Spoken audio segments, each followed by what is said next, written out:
जादूगरनी चिड़िया एक काल्पनिक और मनमोहक कहानी है जो न केवल बच्चों के लिए मनोरंजन का एक स्रोत है बल्कि यह एक नैतिक शिक्षा भी प्रदान करती है। इस कहानी में एक चिड़िया होती है जो साधारण नहीं बल्कि जादूगरनी होती है। आइए जानते हैं इस कहानी के बारे में।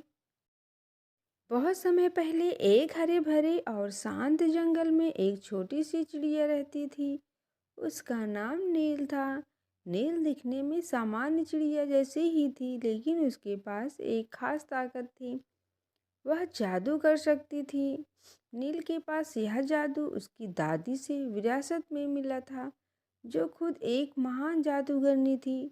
नील को यह शिक्षा मिली थी कि वह अपनी जादुई शक्तियों का इस्तेमाल अच्छे कामों के लिए करेगी, ना कि बुरे उद्देश्यों के लिए। नील जंगल में बहुत खुश रहती थी और हर दिन अपने दोस्तों के साथ खेलती। वह अन्य चिड़ियों, जानवरों और पेड़ पौधों के साथ संवाद कर सकती थी। लेकिन नील का दिल बहुत दयालु था और वह हमेशा दूसरों की मदद करती रहती थी। उसका सपना था कि वह अपने जादू से जंगल के हर जीव को खुश रखे। एक दिन नील ने महसूस किया कि जंगल में कोई गड़बड़ी है। यह गड़बड़ी जंगल के बीचों बीच स्थित एक पुराने और जादुई पेड़ से आ रही थी। वह जानती थी कि अगर वह इसे जल्दी ठीक नहीं करती तो पूरी जंगल में अंधकार फैल सकता है। उसने अपनी जादुई शक्तियों को महसूस किया और पेड़ की ओर उड़ चली।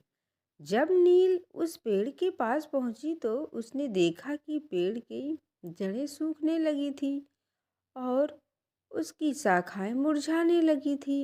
यह पेड़ जंगल का सबसे पुराना और सबसे शक्तिशाली पेड़ था। नील ने सोचा, यह पेड़ हमारे जंगल का दिल है। अगर यह मुरझा गया तो जंगल भी मर जाएगा। नील ने अपनी दादी से सुनी एक कहानी याद की, जिसमें बताया गया था कि इस पेड़ के आसपास एक पुरानी जादुई शक्ति छिपी थी। उसे यह शक्ति तभी दिखाई देती थी जब कोई अच्छा दिल वाला जीव उसे पुकारता था। नील ने सोचा कि वह इस जादू का उपयोग करके इस पेड़ को बचा सकती है, लेकिन उसे इसकी सही विधि नहीं पता थी। नील ने पेड़ के पास बैठकर ध्यान लगाना शुरू किया। धीरे धीरे उसे एक हल्की सी आवाज़ सुनाई दी। यह आवाज़ एक पुरानी जादूगरनी की थी, जो पेड़ की आत्मा थी। आत्मा ने नील से कहा, तुम्हारे पास जादू की शक्ति है, लेकिन तुमसे पहले तुम्हारे दिल की परीक्षा ली जाएगी। तुम हमें बताओ, क्या तुम सच में दूसरों की मदद करने के लिए अपनी शक्तियों का इस्तेमाल करोगी? नील ने बिना किसी हिचकिचाहट के कहा, हाँ, मैं केवल अच्छे कार्यों के लिए अपनी शक्तियों का इस्तेमाल करूंगी। मेरी शक्ति दूसरों के भले के लिए है। आत्मा खुश हुई और उसने नील को पेड़ को फिर से हरा भरा करने की जादू की विधि दी। नील ने आत्मा की बताई विधि का पालन किया और कुछ ही मिनटों में पेड़ की जड़ें फिर से हरी भरी हो गई और उसकी शाखाएं जीवन से भर गईं। जंगल में फिर से हरियाली छा गई। सभी पंछी और पेड़ पौधे खुश हो गए।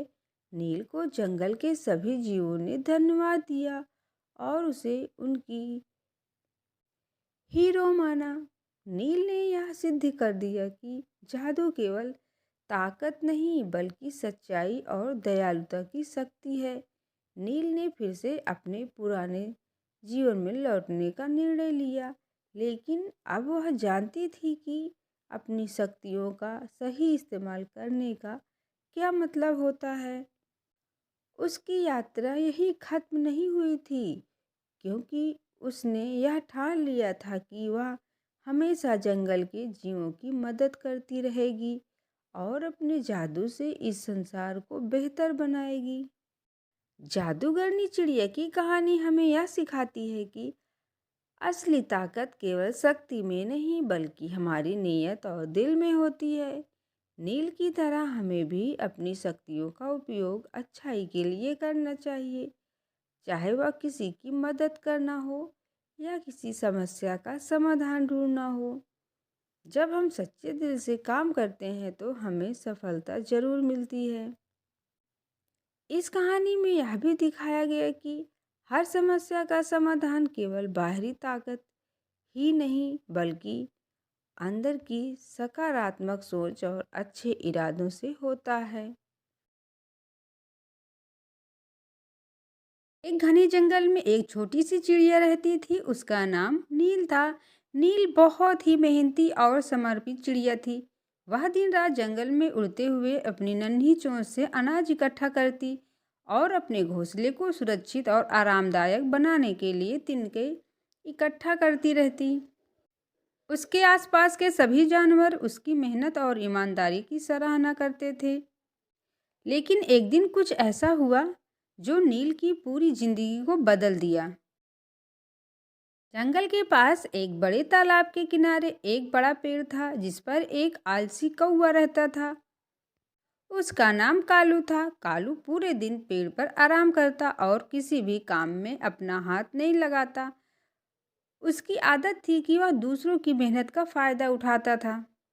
जब नील अपने घोंसले के लिए तिनके इकट्ठा कर रही थी तो कालू उसे देखकर हंसता और कहता, तुम दिन रात काम करती हो लेकिन मुझे तो आराम करना बहुत अच्छा लगता है। तुम जैसे लोग कभी खुश नहीं रह सकते। नील कालू की बातों को नज़रअंदाज करके अपनी मेहनत में लगी रहती। वह जानती थी कि अगर वह कड़ी मेहनत करेगी तो एक दिन उसे इसका फल जरूर मिलेगा। उसकी मेहनत रंग लाई और वह जल्दी ही अपने घोंसले के लिए सारे तिनके इकट्ठा कर चुकी थी।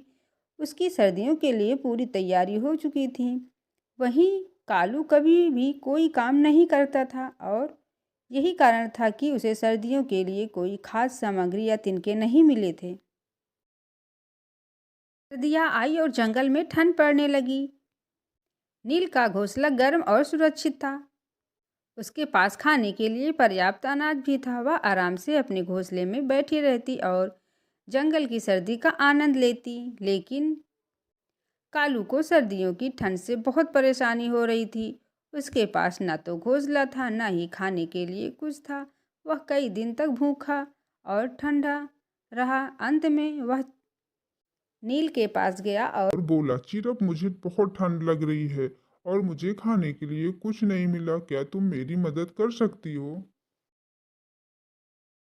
नील ने देखा कि कालू परेशान था। उसने कालू से कहा, देखो कालू, मैंने बहुत मेहनत की है और अपना घोंसला तैयार किया है। तुम्हें भी मेरे जैसा मेहनती होना चाहिए था। लेकिन अब अगर तुम मेरी मदद चाहते हो तो तुम्हें काम करना होगा।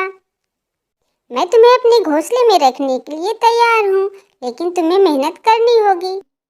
कालू शर्मिंदा होकर नील की बातों को समझने लगा। वह जान चुका था कि मेहनत के बिना कुछ भी नहीं मिलता।